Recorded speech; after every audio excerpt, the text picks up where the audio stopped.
Okay guys, here we've got some yucca just grown wild. Okay, I'd love to say it was growing purely wild, but someone may have initially tried to plant some of this somewhere, who knows. We are in state park after all. But usefulness of this plant just goes on, because for starters you got all this little fiber here, and you can peel back these little fibers and gather them up if you had to, and that'll start a fire real quick. The stuff is hanging out. You just grab and tug, and that there. The leaves themselves, though, you can take and roll them back and forth, and they'll weaken up a little bit and start to get little tears in them, like that there. I'm not going to do it too much to this one. Don't want to kill the leaf. But you can make some really good lightweight cordage out of that, and then braid it up and actually make some heavier cordage. Then if you have to, get you a digging stick and come in from the side here and over here, dig down and get the root. You can actually make a really good soap out of that root if you just kind of macerate it, mash it up real good, and works as a nice natural soap for you. Okay guys, I know this isn't exactly natural, but keep in mind I am a blacksmith first and a bushcrafter second. Got an old cast iron transmission there, bell housing and all. And from a blacksmith's point of view, I got to tell you, there's a lot of good stuff in there. There's brass, copper strips, there's lots of high carbon steel parts in that. Just be a matter of if I really wanted to go down there that badly to get to it. But also from a bushcrafting standpoint, you're going to find this stuff in the woods nowadays, no matter where you go almost. And keep in mind, that's probably going to have some transmission oil in it. And especially a lot of your older vehicles didn't have automatic transmission fluid. They used 80-90 weight gear oil in their transmissions. And let me tell you, that stuff, if you can collect some of it, you can take and make yourself a nice little oil burning lamp that'll last for a good long time. Okay guys, we've got a vine here of some type. It's some species of ivy, actually, like similar to an English ivy. But these fibers on this, excellent fire tender, guys. And usually with it being up off the ground like this, it won't be too wet. You may have some dirt and some leaves in there, but that's really not going to hurt anything too much. You can just take your knife and shave right down the stem there, because these are what actually grabs onto the tree and holds it in place. It's usually how you'll find those, but I mean, this thing's just covered with them.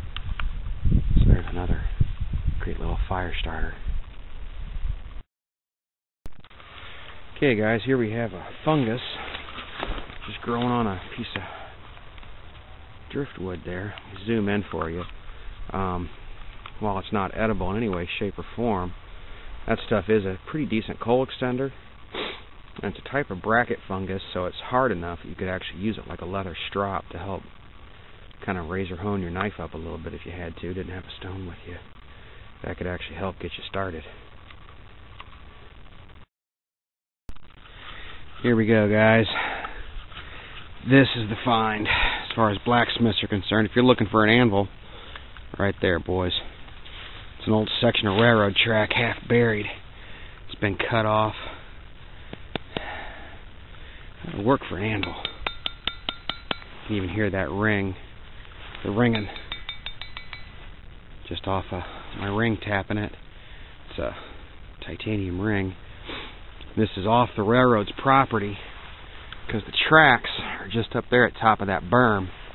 But a lot of times if you walk along, especially where there's a berm like that, which there's almost always going to be, but if you can walk down along the berm here, any kind of a public or state land, and find stuff like that, it's yours for the taking, because you didn't take it off railroad property.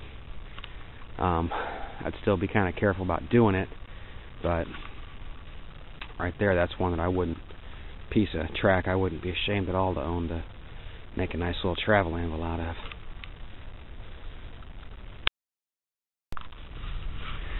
Okay guys, here we have just a vine going up. Now the nice thing about these here, guys, is these are an excellent fresh water source. Take your saw, your knife, or axe, and kind of cut into them right there. Let them swing down. Just have a collection device underneath them, and it'll just drip water into there. Nice, good, clean, drinkable water right out. It'll have a little slight bitter taste to it from these particular type of vines, but it's still, it'll keep you alive. Not that we have any shortage of water, what with the river being right over there, but here's another little guy I want to try to get a shot of.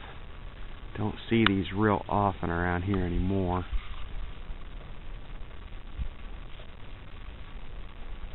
It's kind of hard to find him now.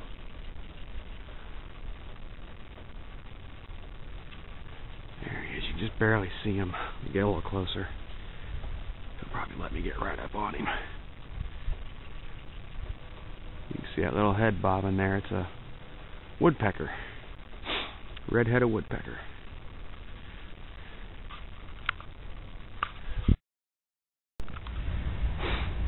Okay, guys, I want to get a shot of this area. Now, this is an actual part of the trail, part of the park still, but this is a drift area.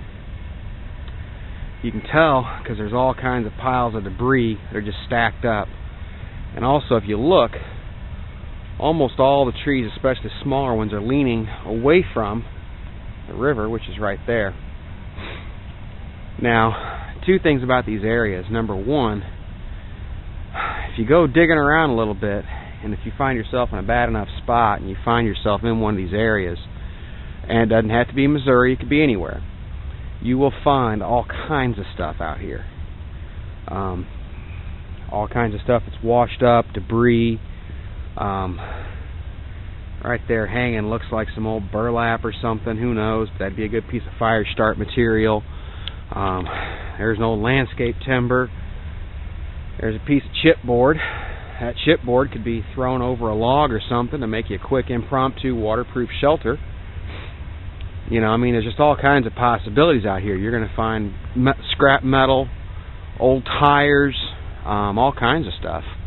I mean, if you're in a bad enough straits, you can take a piece of old tire and cut it, and you got yourself a pair of shoes. May not be the most comfortable things in the world, but it's better than walking around barefoot, I'll tell you. Here we got some old jars, glass bottles, just all kinds of stuff. And as far as wood goes, man, you're not going to have any shortage of firewood.